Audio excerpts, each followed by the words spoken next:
Hey guys, good morning, good afternoon, or good evening, wherever you may be.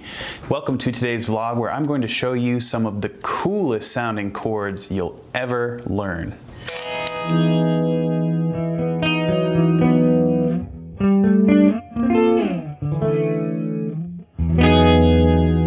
That's right.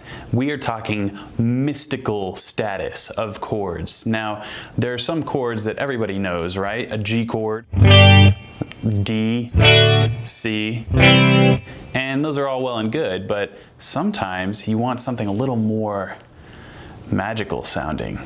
And that's where these chords are going to come into effect. You can use them to write songs, like have inspiration for songwriting, or you can use them to swap out for other chords of songs that you already know. And I should note, I'm going to be demonstrating all these chords with a root note of E, just to keep everything in one key, but you can move these chord shapes all around the neck. So in this lesson, I'm going to break down how these chords are constructed using music interval terminology. I have a video that I'll put a link in the description, and also it'll pop up on the YouTube video there. It's called Intervals on Guitar, and it will give you a basic understanding of how intervals work and why the numbers are what they are. If you want to know more about intervals, you should check out Guitar Super System, which is a course that I teach, and you can find a link in the description for that, or just go to guitarsupersystem.com. So the first chord is the major 7 sus2.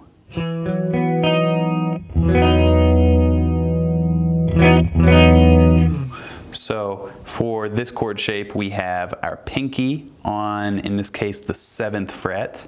And then we have our first finger barring the 4th fret of the D, G, and B strings.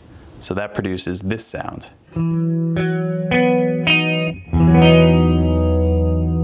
And I'm hitting this thick E string as well, just to add a little bit more texture to this chord, because it's an E chord. I'm just giving you the root sound. So here's without that thick E string. Here's with it.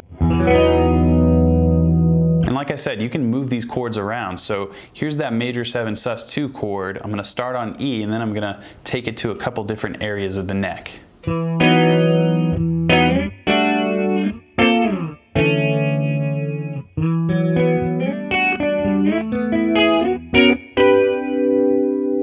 It has a really cool, like, kind of fusion vibe going on, but it really just depends on the style that you're playing. So that was just kind of a rhythmic jazz fusion feel, but you can also make it very simple.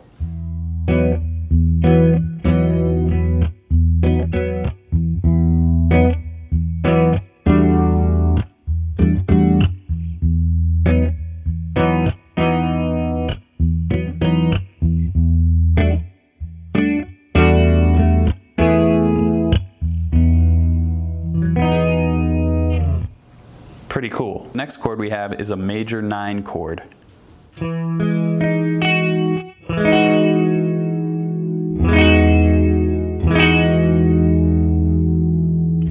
So this one is constructed middle finger on the 7th fret of the A string, first finger on the 6th fret of the D string, pinky finger on the 8th fret of the G string, and ring finger on the 7th fret of the B string.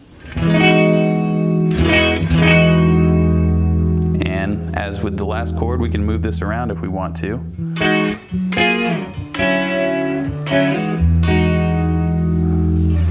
So a major 9 chord is kind of like a resolution chord. I did a video called Blues Resolution Chords. This would kind of fall into that category. It doesn't necessarily have to be blues, but it would definitely fit at the end of any kind of improvised phrase in the key of E major.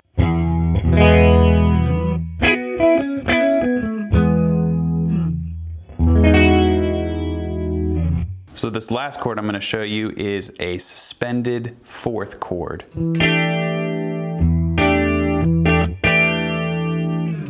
And this is broken up. It's actually an A chord by design. So it's based out of the key of A major. And this is essentially an inversion of an A suspended fourth chord.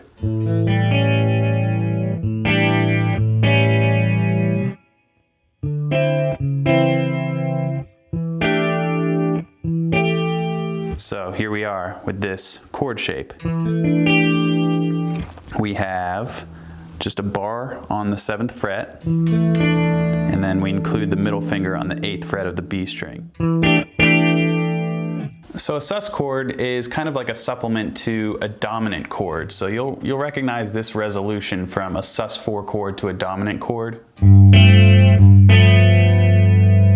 So the same exact thing here. The same resolution can happen. So in this case, we are using an A chord. I know I said I was going to use E chords for all of these, but E was technically the root of this A sus4 chord. And like I said, if this theory stuff is a little bit over your head, that's totally fine. You'll be surprised how simple it actually is if you go to guitarsupersystem.com or click the link in my description and find out more about these wonderful inversions. So say you're in the key of A and you're just playing a nice 1-4-5 blues progression.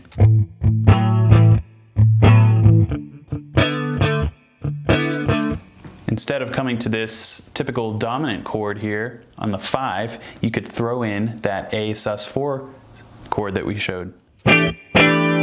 So it would sound like this.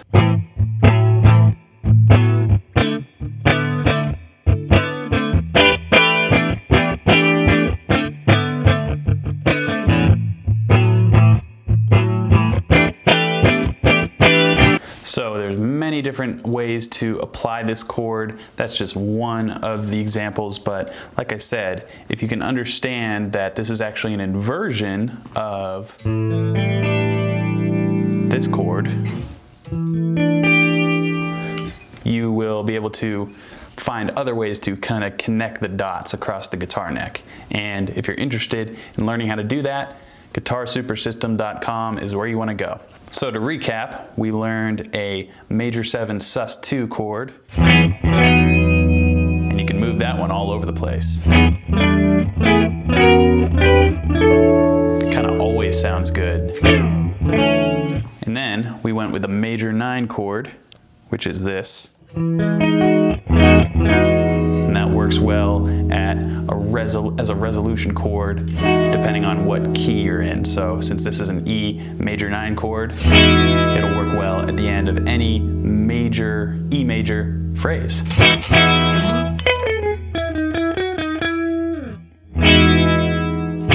And then, of course, we had this chord here, which was a sus4 chord in an inversion. So.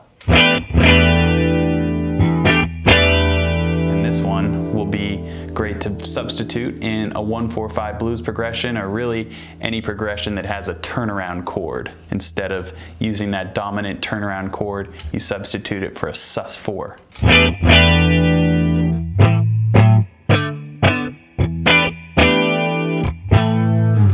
And there you have it, my friends. 3 mystical, magical chords for your repertoire. And I hope you enjoy using these. They're really inspiring chords to play. And like I said, you don't have to know the theory behind them. They just sound good if you understand where to throw them in, and obviously learn the fingering so you can move them around different parts of the neck and just have fun with them. I hope you guys enjoyed this, and I shall see you tomorrow.